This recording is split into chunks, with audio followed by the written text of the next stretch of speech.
Ya gini, ini mata saya kok sering merah dan berkeluar air Pak ya. Apa Pak? Mata ya? Matanya sering merah terus berkeluar air mata gitu Kiri kan. kanannya Pak? Apa Pak? Dua-duanya, kiri kanan? Iya dua-duanya.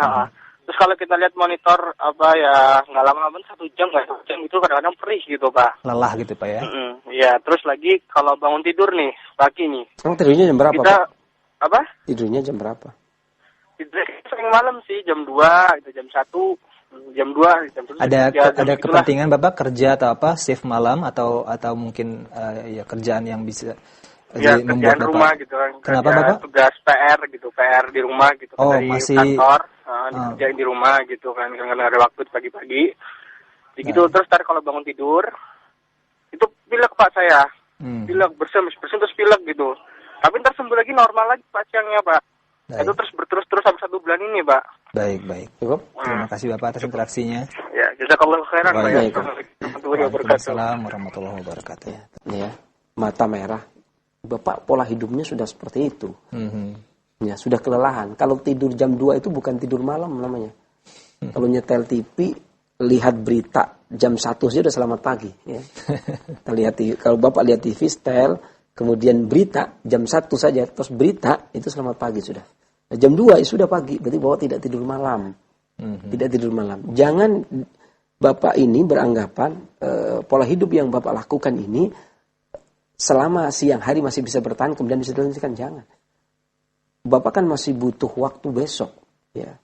Besok adalah hari lagi, besok adalah lagi, besok ada hari lagi. Sampai kapan Bapak mengalami kekuatan full tubuhnya? Saya lebih menganjurkan Bapak lelah tidur, ini kelelahan.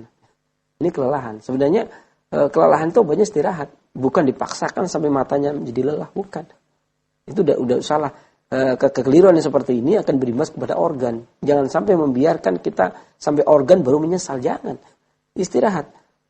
Saya selalu mengatakan, mending Bapak bangun jam 2. Mending Bapak bangun jam 2. Tidur pada Isya. Tidur habis pada Isya tidur, kemudian bangun jam 2. Silahkan. Itu Bapak lebih fresh. Mata lebih tajam pandangan mata. Daripada udah dibela-belain jam 2 kantuk lihat monitor. Iyalah jam 2. Gimana bisa itu ya. Ini polanya udah salah, pola hidupnya. Artinya sudah melanggar al-himyah. Pola hidup itu seharusnya Bapak tidur di awal waktu. Kalau tidur jam 2 lah terus. Ya, bangun subuh pun dalam keadaan ya sempoyongan lah, lunglai ya. Saya juga pernah dalam kondisi-kondisi terdesak pernah mengalami. Gak semua orang mungkin pernah mengalami juga. Tidur jam 2, subuh pun rasanya di awang-awang. Ya kan? Walaupun sholat berjamaah pun rasanya kayak terbang apa gitu ya, rasanya udah nggak enak sekali. Maka saya lebih menganjurkan Bapak itu tidurnya, pola hidup yang paling bagusnya cukup, kata Al-Imam Al-Qurtubi, al-himyah lebih dibutuhkan kalau kondisi yang seperti ini daripada obat. Ya, Bapak tidur agar tidak lelah. Habis sisa Bapak tidur, dan kerjaan kantor di bawah nggak akan ada selesainya. Besok lagi juga ada kerjaan lagi, besok lagi ada tambahan lagi. Kapan selesainya? Sementara kekuatan tubuh Bapak semakin lama semakin menurun. Jangan dibilang kemudian, kalau siang harinya enakan. Ya. Siang hari enakan, akan tetapi bagaimana kalau kondisi tubuhnya itu semakin lama semakin memburuk. Sebelum terjadi seperti itu, maka tindakan preventif sangat dianjurkan.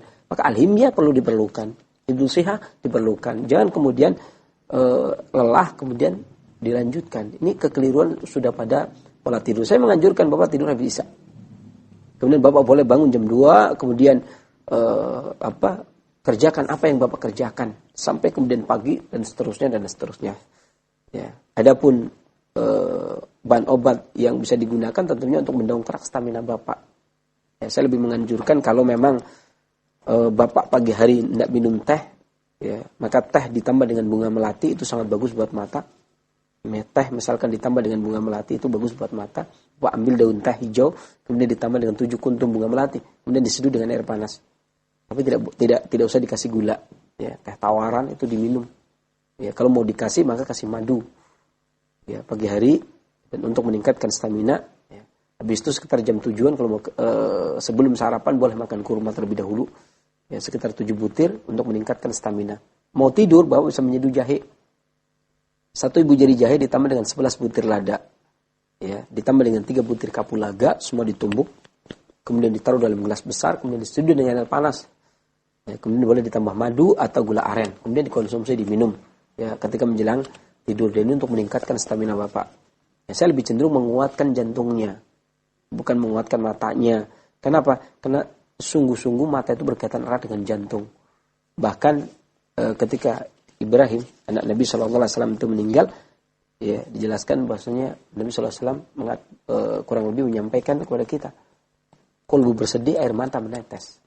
Begitu eratnya antara kolbu dengan mata. Ya, kemudian Nabi Yakub diceritakan ketika kisah Yusuf, hilangnya Nabi Yusuf alaihissalam, ya, kemudian diberitakan meninggal atau di mangsa binatang oleh kakak-kakaknya, dikabarkan kepada Nabi Yakub, kesedihan pada Nabi Yakub, kesedihan kolbunya Nabi Yakub mengakibatkan beliau menjadi buta. Ya, maka sangat erat hubungannya antara kolbu dengan mata. Pelihara kolbu, kekuatan kolbu itu harus dipelihara semaksimal mungkin. Jangan sampai kemudian dibiarkan kekuatan kolbu ini atau panas tubuh atau energi vital ini diumbar, dihabiskan. Tapi kalau dia butuh, ketika kita sudah lelah itu butuh, Pak. Ketika kita sudah ngantuk itu butuh, Pak. Bahkan salah satu istifraq anil maudil fasyad, mengeluarkan materi-materi yang rusak, kata Imam Ibnu Qayyim al-Jauziyah dalam poin ada 10 poin. Dan di poin yang ke-8 ya, yakni tidur. Ngantuk maka keluarkan dengan cara tidur. Ini namanya istifraq, mengosongkan materi. Ya, ini jadinya mengosongkan kantuk itu dengan tidur. Ya. Seseorang yang ngantuk di malam hari itu sudah ngantuk jam 9, jam 8, maka itu tuntutan tubuh tidur. Jangan kemudian dipaksakan sampai matanya lelah dan seterusnya. Ini kalau di dalam Tibun Nabawi, Al-Imam Ibnu Qayyim menyebutkan terapi ini namanya istifraq anil maudil fasad, mengosongkan materi yang rusak, dan dibahas pada poin ke-7.